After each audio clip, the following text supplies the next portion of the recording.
So moving on, movie I fucking really liked the Conjuring 2, sequel to the Conjuring, which appeared in 2014, I think, as well. Right? That sounds right. Yeah, probably. Sounds right. 14 or 13. Yeah, James Wan, director of Insidious, the Insidious 1 and 2, and the first Conjuring comes with the sequel. We see the two. I guess you call them exorcists, Ghostbusters? Paranormal investigators. Paranormal investigators. Ed and Lorraine Warren. Yeah, the Warrens, played by the wonderful Patrick Wilson and Vera Farmiga. They got a new fucking case. And we see this one going... This film is a lot more heartfelt and a lot more about the relationship. And I think that's what sticks it out a lot in these horror movies. Like, this one has a lot of heart and, like... a lot more dynamics between the relationships. So, sure, they got this... The case isn't that spectacular. It's just a girl who is possessed by this demon. And there's this whole thing that Vera Farmiga's character thinks that if they keep doing this exorcism thing, that Patrick Wilson's character is going to die. It's going to lead to his death somehow. But they decided to go take on this one job, mostly to investigate, but they eventually get wrapped up too much in it. And to be fair... there's a lot of moments like that where like, hey, we're just gonna go talk to them, whatever the fuck. You need to promise me that you are not gonna. We won't go far. We'll only go here because I can't lose you. And you expect that those promises are gonna get broken, and it's not just gonna be a checkup. But the way they do it, they go to like, okay, we're actually in this now, and I'm sorry, I'm gonna break this promise to you, but you know, whatever. Those moments where like. It feels natural. Mm-hmm. There is no moment where, like, I don't know, it's all like, oh, I guess we do have to get back into this one more time. And, come on, you know from the beginning I was going to break this promise. Like, when they finally do get really deep into this shit, and, like, she does make him promise, hey, we can't let this go too far. And finally where it's, like, at the end of the movie where it's like, yo, this, you might die. They do have a moment where it's like, hey, I'm truly sorry, but I can't live with myself, whatever. It's a good moment. So, that stuff with the characters works really great. Like I said, I think, like, the actual spooky story here isn't that exciting or different. Mm-hmm. I think they do cool stuff with the effects and the monster itself, and the people involved in the exorcism, the little girl and the family are really cool. So, yeah, I'm kind of all over the place, but... Getting more focused, this film starts off like everything I was so worried about, like this is going to be cash in, it's going to be fucking dumb. But as it goes on, it gets more James Wan-y, fucking weird and scary, and you get invested in it. And it just all comes together to this fucking great payoff, and it just makes you feel fan-fucking-tastic by the end of it. So yeah, before I really like fucking splurge more on this movie, what do you guys want to say about this thing? I was... super pessimistic about this movie when the trailers first started coming out because I was like, shit, because I loved The Conjuring, and then I was like, oh boy, here we go. We got those crosses put them upside down. Look at that, oh boy. And it's like, that looks bad. But I'm really happy that I was wrong about it because I really enjoyed this movie because you could tell that they, I don't know how to put it, but it's like when a horror movie is set up correctly with the right amount of passion and tension and eye for like mood and suspense rather than just bleh. Yeah, and also knowing what the audience is expecting out of it. I think I'll talk about it later, but yeah. Sorry to interrupt you. No, you're fine. But yeah, I really, really liked it, and I liked a lot of the stuff that they did with the actual haunt sequences with the Crooked Man specifically. It looks so goddamn cool. It's like he was my favorite shit. part. Yeah, it's like fantastic. It breaks out into this Nightmare Before Christmas-esque creature, and it's just like and you see was it clearly. So happy. Oh, it's so good. That was the best. You can see it clearly, and the way it moves, it's fan-fucking-tastic. Ryan, what do you guys say? Well, I really did not like the first Conjuring. Really? Everyone was all like, oh, it's the best horror movie in like forever. Best horror movie. And I watched it and I was like, this is really kind of just like generic. Like, it's good, but like it didn't do anything. That's exactly what I thought. It didn't do anything like new, but it did everything like good. I thought within this formula of making movies, I thought it was a damn good one of those. But I've seen like 1,000 of this before, so it didn't interest me. Right. And I really kind of felt the same about this. Really? Like, it wasn't bad. It's just like I felt like I've seen all this before. Mm-hmm. And like what it didn't bring a lot new to the table Mm-hmm. in terms of horror. Like the stop motion stuff, like you said, was cool, and it actually like built the characters up. And part of that's because it is a sequel, and it was a sequel in like the good aspects of like it built on the characters. It wasn't just like let's go for one more ride. It was like, hey, like you're gonna die if we do this. Like we need to stop. He's like, I don't know about that. Ghost hunting is my passion, much like my art. Patrick Wilson picks up painting. My favorite part of the movie, though, is like when he's like, "Oh, I just had like a dream last night, so I drew this painting. It's the most terrifying fucking painting of all." And he's like, "I'm gonna hang it up on the wall for everyone to see." Yeah, she goes to the office and he had hung it up. It's like, why'd he hang that up? Jesus, that's the most terrifying painting ever. That'll look good, right? Here. Right there. That'll be a good scary bit later.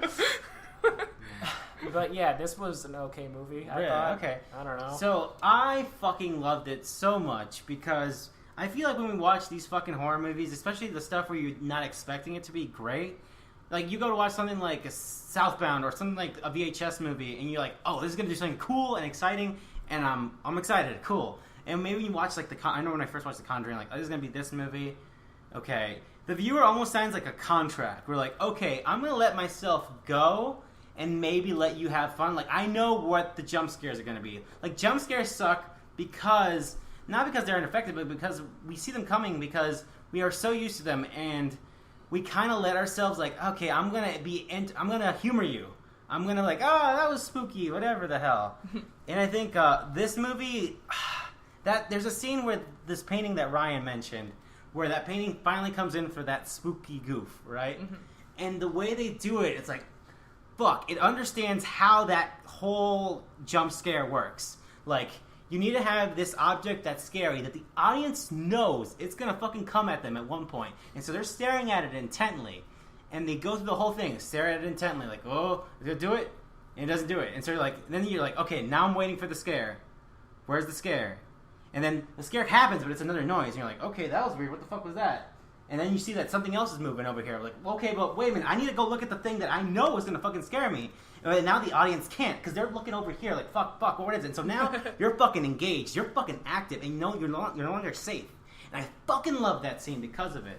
It knows what, like, okay, we're going to fuck with the convention a little bit. Enough to make it exciting and cool. Because it's still kind of in that formula. Like, this is a Hollywood horror movie. It still kind of is. But it does enough different stuff and enough that, like, I know what I'm doing here, that it makes it unique. Because I really feel like the first Conjuring wasn't that great. I just think it did that stuff that is in the textbook. Like, hey, make a horror movie better than most. And I think that what makes that even better is like that heart, that relationship with I forget their names again. Ed and Lorraine. Yeah, that relationship I think does work for the most part. I really thought there's something there. Like Ryan meant, like we mentioned the part where, like, to promise me it won't go that far. And we all agree, we all know that, like, it's gonna go that far. Of course it will. But this movie did it good enough that they interact with these kids and this mother, and you're like, fuck, okay, we know how this is gonna go, and even they know. I'm sure, like, it made me believe that when that character said it, she meant it as like a person. Like, I'm hoping nothing goes far. So please tell me that, just make me feel safe that it's not gonna go far, and you're not gonna have to do this. But I know that if it does get to that, you're gonna do it. Mm-hmm. But just fucking reassure me that things are gonna go okay. And yeah, I fucking love it so much. Oh man, it's so good. Yeah. I like it more than the first one personally, because I think it strays a little bit more from that fucking template. And when it is heartfelt, it works well. And when it's trying to be silly, it works well. Mostly because Patrick Wilson is fucking charming as fuck. I love Patrick Wilson so much. Patrick Wilson's great. Holy shit, he's so good. Yeah, totally. I see him in more horror movies. Not that he doesn't have enough, but he's so good and handsome and wonderful, and I love him. What are you saying here, George? As you're saying, I love Patrick Wilson. Okay. And he gets a musical number. He does, and it's fucking so good. So and nice. So nice and calm. Like, fuck, we're watching a horror movie, right? We're not watching like some like family that's down on their luck, and here comes this family who's gonna take care of them. Like, oh no, there's a ghost here. Oh, it's so good. Like, that stuff that breaks it out, like, oh, fuck, that was, like, nice and warm and human and felt genuine. Mm-hmm. That was nice. But, hey, we got ghosts. No time for that shit. Yeah. I really like this movie. I really liked it. I don't know if there's much else to say about it. It surprised me. I did not expect it to be good. I'm really happy that it was good. Yeah. Good. Insidious 2, though, not that great of a movie. Insidious 1 is just weird because he has no expectations. He's just like, I'm gonna make this fucking weird fucking thing. I love Insidious. I really like that movie. Bananas and dumb. I love that movie the first half much. Is good. Once it gets into the further, it's like, okay. So the first half is favorite part. Yeah, the first half is controlled, and then it's like, okay, now we're gonna go fucking off the rails. We're just gonna go fucking wild. I love that movie. I like Insidious for its being stupid and crazy. No. I like all the rocking horses that just kind of... the rocking horses that show up, and then when the trailers for the second one came out, there was like a row of rocking horses. It's like, oh shit! So yeah, I really want. I know James Wan's supposed to do an Aquaman movie, and I really want him to take some time off and really fucking, because he's obviously inspired by stuff in horror and in movies, because he's making cool shit. He's not making just whatever the fuck. I really want him to like take a break, take a vacation, really look at the stuff that inspires you, because he's on to something fucking really good. Because man, that movie like was on like Exorcist levels almost, of like just close to like Exorcist levels of good. I really fucking loved it. I don't know. I feel like maybe after Aquaman, like, because he did the latest Fast and Furious, right? I keep confusing Justin Lin and Justin Wan, and he did do a Fast and Furious. He did 7, right? He did 7, yeah. Okay, that's what I thought. Justin, and that's why they were like, oh, let's get this. And Justin Lin went to go do Star Trek. Yeah. And James Wan's going to go do Aquaman. Yeah, okay, right. I feel like after Aquaman, then that might give him like a good break, and then like come back and like reassess like what was good and what didn't work in his horror movies. And I don't know where you go from it, because you can't.